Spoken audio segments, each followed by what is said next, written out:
Huh, is that? Yeah, it is. It's a new Kendrick album dropped, huh? I'll give it a listen.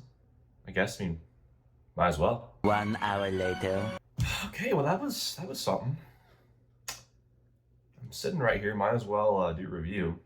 Let me change to something a bit more formal. Be right back. Oh boy, what is up, my friends, my dear friends? Today is Friday, November 23rd, as I'm recording this, and world-renowned big stepper, hip-hop visionary, critical darling, mega rap superstar, and Drake's worst nightmare, Kendrick Lamar, has suddenly, without warning, dropped a new album titled GNX. Now, Kendrick really needs no introduction at this point. He is easily one of rap's most acclaimed figures, and this year especially, he has garnered an insane amount of mainstream attention, which he already had most of. But his rap beef with Drake this year and his subsequent win in said battle with singles such as Not Like Us and Like That propelled him to a new level of stardom, I would say. But I'm not here to talk about the beef because when I went into this thing, I had a feeling that Kendrick wouldn't really be focusing on the beef very much, would hopefully get back to focusing on his own concept, his own output, because to be honest, this is just my opinion, so don't freak out, but I wasn't really into the beef much at all this year.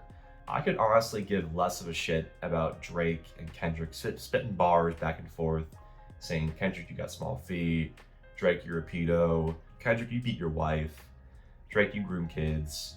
It's all just old hat at this point. Like, even if some of the tracks on both sides have been kind of fun, the most popular ones, aka Not Like Us and Like That, are both just okay rap songs at best, with frankly kind of whatever beats, to me at least.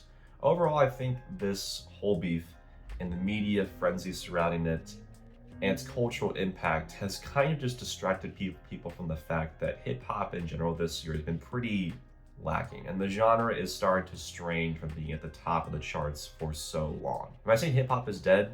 Fuck no, I'd be a fool to say that. I'm just saying I haven't really enjoyed the album output this year as much as I want to, and there have been plenty of disappointing releases this year, even if there still have been some great ones, obviously. And if you enjoyed the rap beef and enjoyed these tracks that I mentioned and the other diss tracks, more power to you. But just stuff like this in general, there's nothing to really glean from these types of songs philosophically to me. So yeah, going into this thing, I was hoping that Kendrick would focus up, give us a new concept, or at least deliver just a great hip-hop record. And did we get that?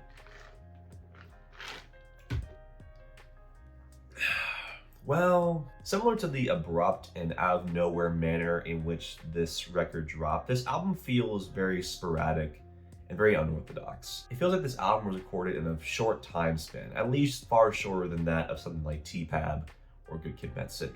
A lot of these tracks feel like they were created in the same headspace as many of the beef tracks that I'm dropping this year, instrumentally especially. I can't really say there is an obvious concept or message being conveyed here by Kendrick throughout all the tracks in comparison to other albums. I can't even really say it feels like a series of statements about various problems in America or human emotions, kind of like, damn. GNX is easily Kendrick's most stripped back record, his most simple, his most to the point. And to reinforce this feeling, he dropped it on a random Friday morning, the shortest record yet, and there are only a few features.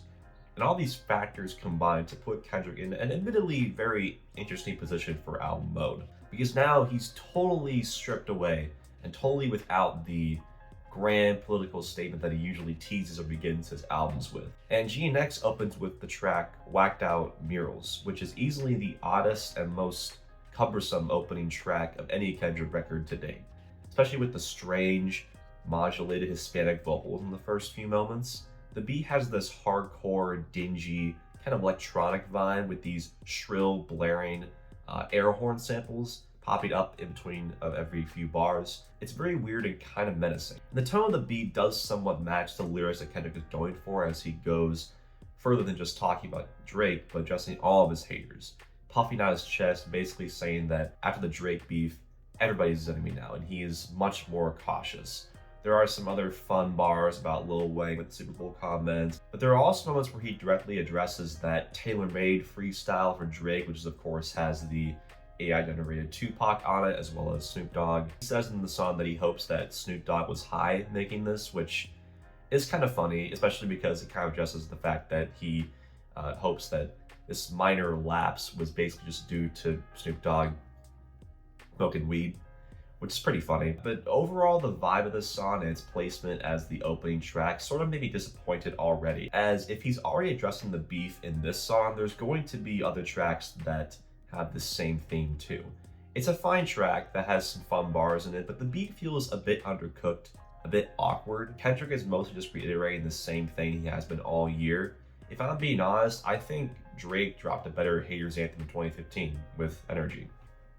Just saying. And following this track, we get what is basically an extension of the Not Like Us track. And some of this song we've already seen through a little snippet that played in the Not Like Us music video, and I'm still not a big fan of it. The Kamasi Washington name drop is cool, I like that, but similar to the main Not Like Us beat, it just sounds like Mustard could have done more with it.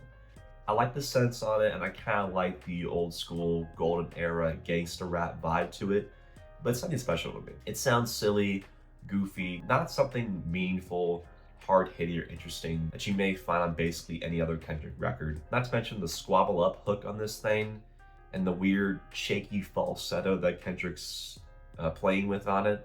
It's just annoying and not very enjoyable to me. Thankfully, the track after this, Luther, is a nice pickup, mostly due to the SZA feature, because as you all know, any song that features SZA on it is automatically boosted by like 2 extra points. But yeah, the low-key beat, quiet guitar, and silky strings in this song fit really nice, and SZA and Kendrick, once again, as they have in many songs, show some really great chemistry, and it's probably the first really good, I would say, solid song off the record. Lyrically, it's okay, with Kendrick rapping about this idyllic world, free from pain and yearning for connection with a romantic partner. It's not amazing songwriting-wise, but it gets the job done, although it does feel like a slightly awkward transition from the previous carefree trap banger that preceded it. But Man at the Garden is definitely one of the more standout tracks to me, as I do like the minimal, foreboding, thumping beat that Kendrick raps over. The bars is what makes the song really, really great. On this track, Kendrick talks about the sacrifices that he's made over the years, saying that he deserves the holy life, the good life. He references the violence he's seen in his hometown of Compton that he grew up in, his struggled upbringing, and his father as well. Lyrically, it feels like a sister track to something like Fear or Duckworth off of Damn, but definitely nowhere near as impactful to me, at least since some of it does feel like a rehash. Even if I do like that Kendrick asked the listener to reflect on whether they are worthy of a good life, how much they have sacrificed. Hey Now just kind of feels like a copy and paste style diss track from this year with a very similar flow and low-key, muddy trap beat. It's kind of just whatever to me, especially with the low impact guest verse from Dottie 6 that closes the track. However, that Jack Dorsey line, I gotta admit, that was pretty damn funny. I will not lie. Reincarnated has the same trap style banger formula as the previous track, but executed far better with these nice piano flourishes in the instrumental that slowly get more intense as Kendrick really brings out a nice flow and aggressive inflection. In fact, it may be a sample from a Tupac song, because that does sound kind of familiar. I'm not sure which song it is exactly. It still feels more simple, less grandiose than most of his other stuff, but this time doesn't feel like it's impeding on the overall quality of the album. He's going for something instantly catchy, a quick banger with some lyrical food for thought. But Kendrick does go more introspective on this track, as on first listen, it sounds like he's talking about his childhood, his upbringing once again, about how he got into the rap game. But on re-listen, it's actually pretty clear that the title of the track is a reference to what he believes are his past lives, one of which is an influential guitarist from Michigan, and the other is Dinah Washington, as most people have speculated, a famous black singer who struggled with alcoholism. By referencing these individuals, Kendrick, I believe, is wishing for other members of the black community to pick up the pieces of what these artists left behind as legacies. The accomplishments of these people were so impactful culturally, and carrying on that mantle will be challenging, but he asks listeners to build on this legacy and continue their influence in other ways, which is really cool philosophically, and this is kind of what I wanted the entire album to feel like, as a lot of his other albums, like especially Good Kid, Mad City, did have this conceptual skeleton that was always adhered to. The great thing about Kendrick's work usually is that I can listen to it multiple times and glean a new perspective each time I listen to it. But that was unfortunately kind of rare on this record. TV Off and Dodger Blue I really have nothing to say about. TV Off basically just sounds like a straight up remix of Not Like Us before Kendrick wails, "Master!" sounding like 6ix9ine or something. Are there some fun quotables? Yeah, I guess, but it's so lackluster. And the things I remember it for just piss me off. A lot of this record does feel kind of experimental and out there for Kendrick. Instrumentally, a lot of this does remind me of Mr. Morale, but the execution level and detail is just not quite there. Dodger Blue has some nice shimmery production and electronic beat, but it just reminds me of any generic R&B song from an artist like Party Next Door. It's pleasant while it's on, but once again, it's just kind of forgettable. And what the fuck is this song Peekaboo, man? That, what they talking about nothing hook is so ass. A lot of his inflections on this thing and the phrasing on this song are just needless pap, especially with the damn booger line that opens the verse.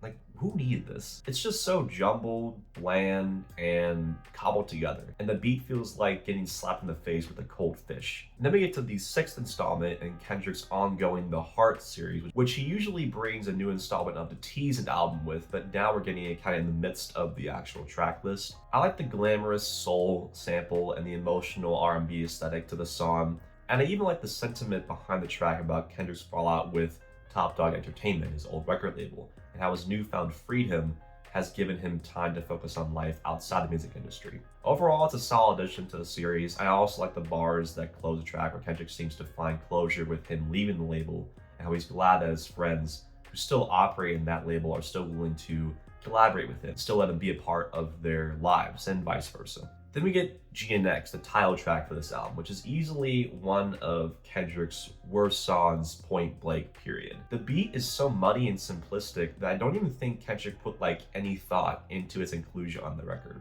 It's truly just baffling to me that it feels like Kendrick literally second-guessed himself 0 times on this album, believing that this would give the album a unique, instantly catchy vibe, but in doing so, he sacrificed a lot of his artistic momentum. Like, really, if you're going to flex about how dominant you are in the rap game, could you not pick a beat that sounds like it was whipped together by a guy off Fiverr? And the features on this thing, I don't know who they are, but even if they show some okay chemistry with Kendrick, it feels so forced when they're just trading word for word so often, and the verses they drop are just fucking trash. Thankfully, the record does end strong with one of the better tracks that once again features SZA, gives another awe-inspiring vocal performance, and the beat that Soundwave and Jack Antonoff cooked on here is sensual and smooth and serene. And I love the subtle flamenco guitars that pop in towards the end of SZA's vocal bits. And overall, it's a great song about this on-again, off-again nature of love and how difficult it can be to understand or even articulate it. And I also love how the final bar on this song completely changes the overall meaning of the rest of the track, with it basically being revealed that Kendrick is really rapping about his love for his pen, his songwriting, his ability to prop people up or tear people down with his lyrics. Definitely a really strong ending for the album. But unfortunately, a strong finish is not enough to keep this from being Kendrick's worst project to date. In what is easily his most stripped back and least conceptual in his entire catalog, Kendrick swaps between sometimes half-baked, sometimes enjoyable jazz rap or trap instrumentals that have a bit of an R&B or hardcore flavor to them. While I can commend Kendrick for consistently willing to try new things and experiment with the sound that has made him a rap icon, the thrown together Don't Think Twice approach to GNX leaves it feeling less like a sleek, vintage Buick and more like an affordable Honda Civic. I'm gonna give it a 63. Trust me, the world would implode if Kendrick dropped a bad album. And while this album is definitely not bad, I only overall enjoyed it just a little bit. Yeah, so those are my thoughts on the new Kendrick album. A bit disappointing to me, but what do you guys think of it? Did Kendrick drop the best record of the year? Or are you about as disappointed as I was? All right, that's all I've got today. Peace out.